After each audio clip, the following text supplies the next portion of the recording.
Voilà, pour ce dernier atelier, nous avons choisi de traiter la question du business model. Pourquoi et comment réinventer son business model? Nous allons accueillir Denis Doshi. Denis est porteur d'une conviction, celle de la réinvention ou de la redécouverte de son business model comme une condition de croissance, voire même de survie de l'entreprise. Denis est spécialiste de la stratégie d'entreprise et de l'innovation des modèles économiques. Il est professeur à l'EDEC et il est notamment auteur d'un ouvrage qui s'intitule « 7 étapes clés pour un business model solide ». Voilà, à travers des exemples, Denis va nous expliquer pourquoi il est si difficile de réinventer son business model. J'espère surtout qu'il va nous donner quelques clés fondamentales pour y parvenir. Je vous remercie d'accueillir chaleureusement Denis Doshi. Très bien, je suis ravi d'être avec vous pour vous porter un message extrêmement simple, qui est pour moi la recette du succès, la recette de la continuité et paradoxalement sa capacité à se réinventer. C'est vrai pour une entreprise, au passage c'est vrai aussi pour un individu. Alors dans cette salle, certains d'entre vous ont créé leur entreprise, bravo, franchement et sincèrement 1000 fois bravo, mais il y a quelque chose qui est encore plus dur que créer son entreprise, ça c'est la moyenne nouvelle, c'est de la réinventer, de la faire bouger. La bonne nouvelle, c'est que c'est complètement possible. Et ma modeste ambition, plus en partageant avec vous, sera de vous donner quelques clés pour réinventer son entreprise, c'est-à-dire pour la faire bouger, y compris parfois très tôt dans son histoire. C'est ça la nouvelle donne, c'est qu'aujourd'hui, on est obligé de réinventer, c'est-à-dire de changer sa logique, son positionnement, parfois extrêmement tôt, suite à la création d'entreprise. Alors, réinventer, j'ai voulu prendre un titre un peu plus choc, réinventer ou décliner. Puisque malheureusement, la vie des affaires, quelque part, je dis malheureusement, mais en même temps, c'est un classique, je ne vais pas reprendre Schumpeter, ça fait partie de la vie économique que d'avoir des entreprises qui déclinent, d'autres qui s'inventent, d'autres qui se créent, d'autres qui se réinventent. Le job, c'est évidemment d'éviter d'être dans celles qui déclinent. Vous en connaissez, cet exemple-là, il est archi connu, Kodak, vous le savez. Ce que vous ne savez pas, c'est que cette entreprise était une des premières à avoir mis au point l'appareil photographique numérique. S'ils n'ont pas su enclencher sur cette nouvelle approche, simplement parce qu'ils n'ont pas voulu, quelque part, nier leur modèle précédent, leur business model précédent, et surtout, évidemment, parce qu'ils n'ont pas été capables en interne d'adopter l'agilité, notamment en termes d'organisation, mais aussi en termes de schéma mental. Face à la réinvention, le principal ennemi, ce n'est pas le concurrent, c'est nous-mêmes, notre capacité à voir le monde autrement. Alors je suis un homme du Nord, évidemment, l'actualité, la redoute. Ce n'est pas Internet qui a planté la redoute. Bon, puis la redoute, encore une fois, n'est pas plantée. J'ose espérer qu'elle va justement renaître et se réinventer. Ce sont surtout, je pense, des problèmes de gouvernance. Ce sont surtout des problèmes, finalement, de projet commercial. Ce sont les basiques. Finalement, ce sont les basiques qui sont souvent les leviers et les clés d'un échec ou d'une réussite, notamment la capacité à reclarifier ou à remoderniser sa proposition de valeur au client, c'est-à-dire son projet. Et la redoute, effectivement, n'a pas su. Et entre l'habillement avec une certaine image du passé et la décoration qu'ils ont voulu enclencher, ils se sont un peu mis les pieds dans le tapis. Et aussi, bien sûr, les problématiques internes, l'organisation, les process. Ils avaient tout pour réussir, sauf que quand vous travaillez avec Internet, ce n'est pas comme le catalogue, ça ne se fait pas qu'une fois ou que quelques fois par an, c'est tout le temps. Les gens commandent la nuit, etc. Donc ce ne sont pas les mêmes systèmes informatiques, ce ne sont pas les mêmes façons de fonctionner. Donc on voit bien que la réinvention est beaucoup plus un problème interne qu'un problème externe au sens classique du terme. J'ai voulu prendre un exemple d'entreprise récente. Ne croyons pas que la problématique de réinvention, de modernisation ne concerne que les entreprises qui existent depuis longtemps. Ça peut arriver très très vite. Bon, Pixmania était par définition une entreprise extrêmement bien placée dans son secteur d'activité, dans le commerce pour Internet. Et pour autant, malheureusement, cette entreprise n'est pas l'Amazon français, loin de là, puisqu'elle n'a pas su accrocher le développement, elle n'a pas su accrocher la croissance. Là aussi, pour des problématiques de gouvernance, je pense que l'entreprise a été vendue trop tôt. Et s'il y a des créateurs ici dans cette salle, attention, se vendre trop tôt, c'est malheureusement trop souvent, quand vous êtes racheté par un grand groupe, la première étape parfois d'une incapacité à créer plus de valeur. Pixmania a été racheté en 2006 par Dixon, qui est un groupe d'électroménager britannique, et qui n'a pas su prioriser le développement de ce beau projet qui avait été créé par les frères Rosenblum. C'est aussi, bien sûr, et là aussi, la difficulté pour Pixmania, d'avoir redéfini son projet commercial en fonction d'évolutions qui étaient très très rapides dans ce secteur, comme vous le savez. Alors, j'aurais pu prendre d'autres exemples. Je vais vous surtout illustrer sur 3. Alors, la bonne nouvelle, c'est qu'on peut se réinventer. Il n'y a pas de fatalité. Là aussi, je préfère donner des exemples plus que de donner une liste à l'après-vert de différentes clés. Lego, hein, pour moi, typiquement une entreprise familiale qui a failli. Lego aurait pu être un Kodak. Ils ont failli. Ils ont failli être un Kodak face à la révolution numérique, face au changement de comportement dans les jeux, face aux vidéos, à la console. Mais Lego a su se réinventer notamment par le courage de la gouvernance de l'entreprise, hein, notamment un changement de manager, et par une capacité à se recentrer sur ses basiques, dire l'apprentissage par le jeu, en repensant complètement la relation avec les clients, notamment en faisant en sorte que les clients soient vraiment partie prenante de la création des nouveaux jeux. Autre exemple, Yves Rocher. Yves Rocher aurait pu être un Redoute. Hein, par rapport à son positionnement historique, Yves Rocher a su redéfinir, repenser ses basiques, notamment sa proposition de valeur, par la beauté par les plantes, et a su devenir une entreprise multicanale. Aujourd'hui, avec un développement mondial, ça n'était pas donné au départ. Il est évident que lorsqu'une entreprise réussit, c'est toujours facile de dire après. Mais lorsque vous êtes dans certaines périodes historiques, il y a vraiment des dirigeants qui ont cette clarté d'esprit, hein, de voir qu'il faut revoir les basiques et qu'il faut repartir sur une nouvelle trajectoire. Pour prendre une entreprise plus récente, même si elle n'est pas française, qui aurait pu être un Pixmania, eBay. eBay, tout le monde connaît. Ce que tout le monde ne connaît pas, c'est qu'eBay aurait pu très bien mourir, notamment par sa logique de système aux enchères. eBay a déjà connu un déclin, alors que l'entreprise est extrêmement récente. Et ça, c'est vraiment la nouvelle donne. Des entreprises très récentes connaissent parfois extrêmement vite, c'est un feu d'artifice, puis après très très vite un déclin. eBay n'a eu d'autre choix que de se réinventer, y compris maladroitement. Ils ont fait quelques erreurs. Et aujourd'hui, notamment avec le rachat de PayPal et d'autres entreprises, ils ont complètement redéfini leur projet. J'aurais pu prendre là aussi des tas d'autres exemples. Nous sommes aujourd'hui chez IBM. IBM est un exemple type qui a été évoqué ce matin. J'aurais pu prendre le Club Méditerranée. Enfin bref, il existe nombre d'entreprises qui ont eu cette capacité à se réinventer. Là, pourquoi se réinventer? Donc c'est vraiment une question de survie. On voit très bien qu'aujourd'hui, les cycles sont de plus en plus courts et que cette compétence qui consiste à se remettre en cause et à se mettre sur une nouvelle trajectoire fait partie aujourd'hui des qualités intrinsèques de tout entrepreneur, y compris de tout créateur. Au passage, même lorsque l'entreprise n'est pas encore lancée, on a souvent intérêt à redéfinir très vite son positionnement. Il y a eu des exemples qui ont été donnés dans le cadre de la matinée. Alors les leviers, comment faire, le comment se réinventer. Le premier levier, c'est se mettre tout le temps en sens de l'urgence. D'où cette image des pingouins qui sont sur un iceberg. Je vous conseille d'ailleurs le livre qui s'appelle Alerte sur la banquise, qui est un livre sur la conduite du changement, qui est vraiment très très bien fait, et notamment qui démontre que ceux qui voient le moins que l'iceberg est en train de fondre, et que donc que la collectivité est en danger, ce sont ceux qui sont précisément sur l'iceberg. Donc c'est vous qui êtes parfois créateur, qui êtes parfois entrepreneur, qui êtes parfois dans la plus mauvaise des positions pour voir qu'il faut vraiment se bouger, qu'il faut vraiment sortir de sa zone de confort. Et on voit très très bien qu'une des clés dans nombre d'entreprises, c'était évoqué dans un atelier ce matin, c'est cette capacité à bénéficier d'effets miroirs, d'effets externes, de personnes qui vont vous dire en toute simplicité et en toute authenticité, attention, c'est superbe ce que tu as fait, c'est génial, mais ta réussite t'aveugle, ton premier succès t'aveugle, tu dois déjà être sur un autre braquet, tu dois déjà te réinventer, c'est-à-dire penser à autre chose.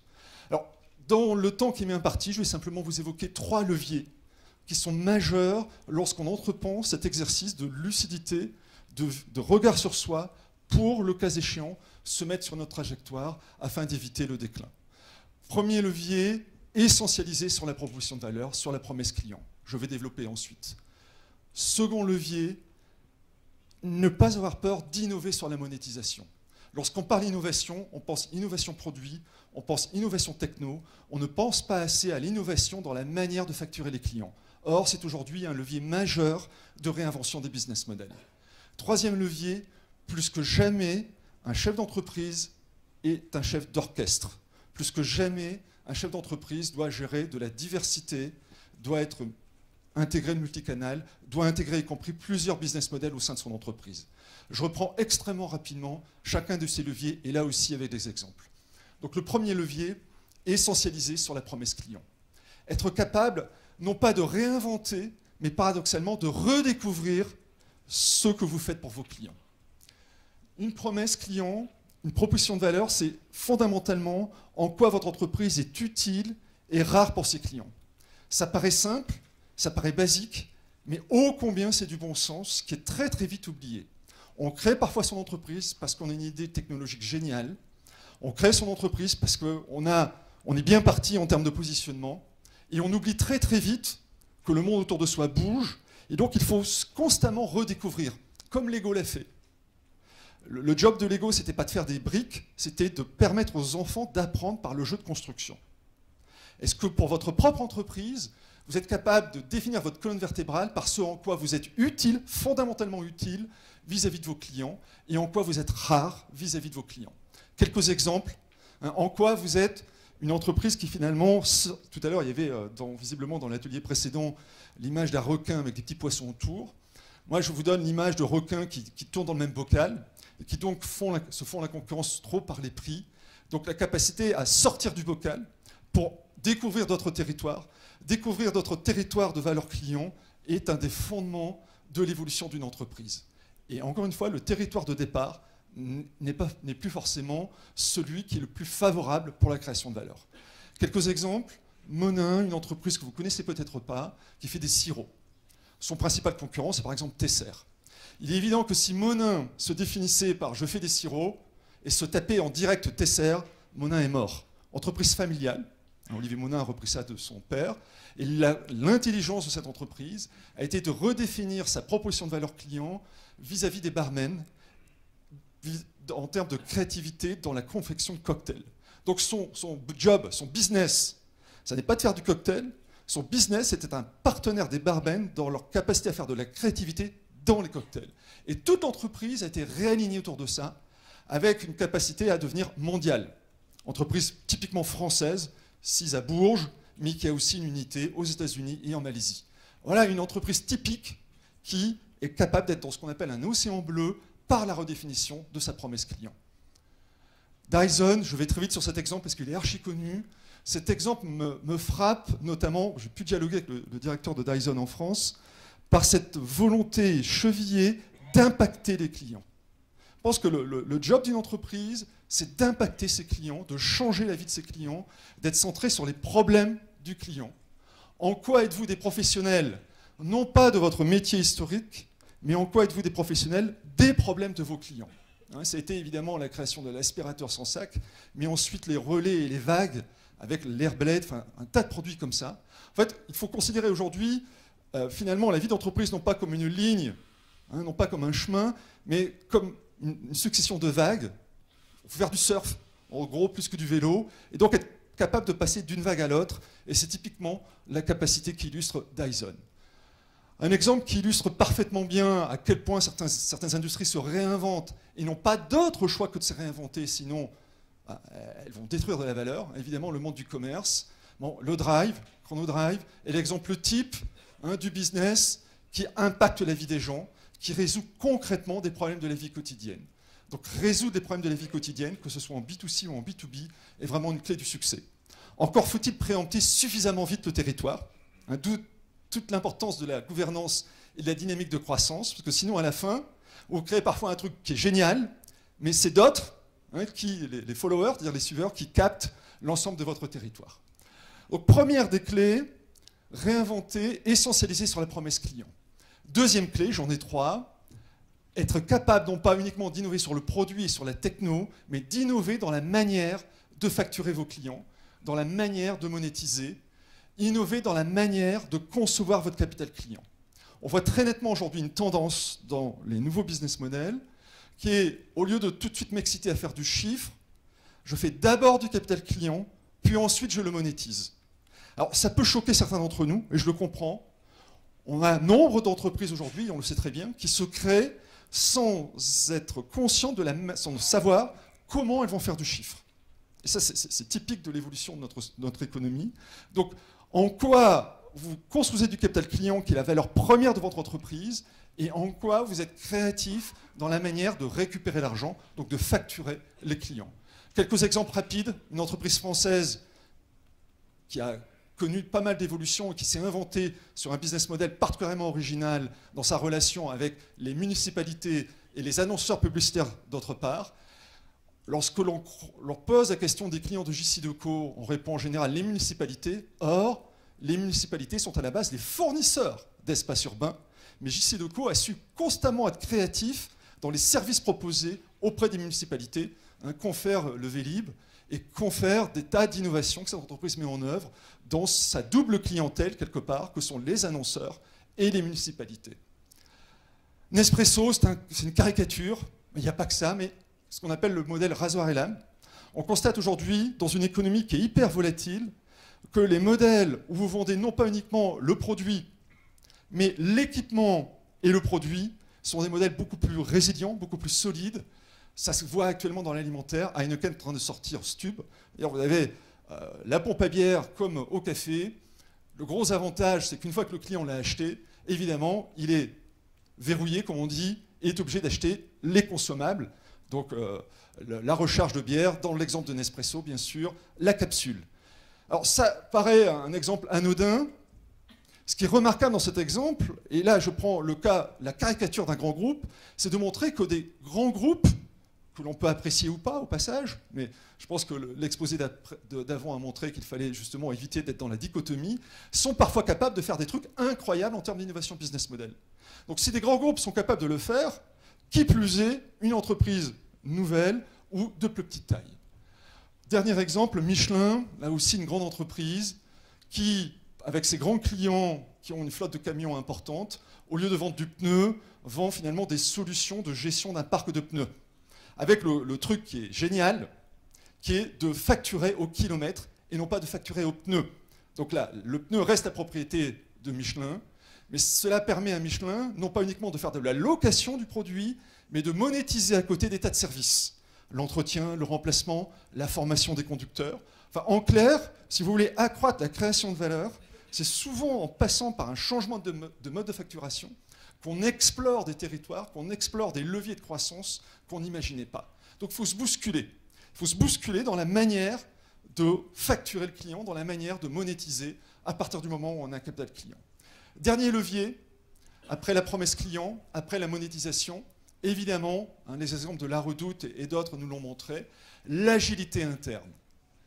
Orchestrer la diversité interne, orchestrer l'agilité, plus que jamais, se mettre en chef d'orchestre et non pas en conducteur rigide d'un véhicule. C'est-à-dire orchestrer les différentes manières d'aller vers le client, orchestrer éventuellement différents business models au sein de la même entreprise. On constate actuellement que même des entreprises de relative petite taille sont de plus en plus obligées, non pas de diversifier leur gamme produit, mais au sein de la même entreprise d'avoir 1, 2, voire 3 modèles différents. L'un qui va être classique, avec de la création de valeur par la qualité, l'autre low cost, le troisième pure player Internet. Enfin, c'est un classique aujourd'hui que d'être capable d'orchestrer, de gérer ensemble plusieurs business models. Alors là aussi, différents cas d'école. Inditex, Zara, c'est une caricature. Alors je pourrais parler, et vous connaissez sûrement cette entreprise et son succès. Amancio Ortega est devenu l'homme le plus riche d'Espagne, ce qui n'est pas une finalité en soi, c'est une conséquence. Un des points remarquables qui n'est pas assez souligné, c'est notamment la diversité du sourcing. Contrairement à ce qu'il se dit parfois, on dit la clé de Zara, c'est de faire des cycles très courts parce qu'il produit lui-même le vêtement. Ça n'est pas vrai. En fait, Zara produit en partie lui-même, fait du sourcing proche, Turquie, Maroc, etc. et fait aussi du sourcing lointain, Chine, Bangladesh, avec toutes les connotations, notamment sociales sur ce point. Donc on a vraiment une clé du succès aussi qui est la diversité, l'agilité, l'orchestration de différents modes de sourcing et non pas la fixation, comme on a trop tendance à le faire, sur un seul mode. En gros, notre péché mignon, c'est souvent d'être dogmatique plus que d'être pragmatique. Et la clé du succès aujourd'hui montre à quel point il faut revenir au pragmatisme, au détail. Ma spécialité, c'est la stratégie, mais plus que jamais, la stratégie se fait dans le détail. La stratégie se fait dans l'exécution. Plastic Omnium, pour prendre un exemple plus B2B, belle entreprise française qui crée énormément de valeur en ce moment, notamment par sa capacité, bien sûr, à aller au-delà du produit, donc aller au-delà de la compétence première qu'est le plastique, pour créer non seulement des réservoirs automobiles, mais des réservoirs qui sont des vrais modules avec de l'électronique et avoir une organisation par projet client. En gros, dans nos entreprises, chaque client est en soi une unité, qu'il faut prendre en compte. Et dernier exemple, parce que c'était une caricature, Amazon. Alors, je tombais encore tout à l'heure sur un mail sur mon téléphone. Amazon est vraiment une entreprise incroyable, non pas dans son concept de base, même si il était clair, parce que Amazon, c'est de A à Z. Et la flèche que vous voyez là, c'est l'expérience client. Tout mettre, tout concentrer sur l'excellence de l'expérience client. Résultat, alors que l'entreprise a été créée en 1995, aujourd'hui, elle fait 75 milliards de dollars de chiffre d'affaires. Excusez du peu. Elle bouscule complètement son secteur. Mais ce qu'on sait moins, c'est que cette entreprise, finalement récente à l'échelle économique, a énormément réinventé son business model.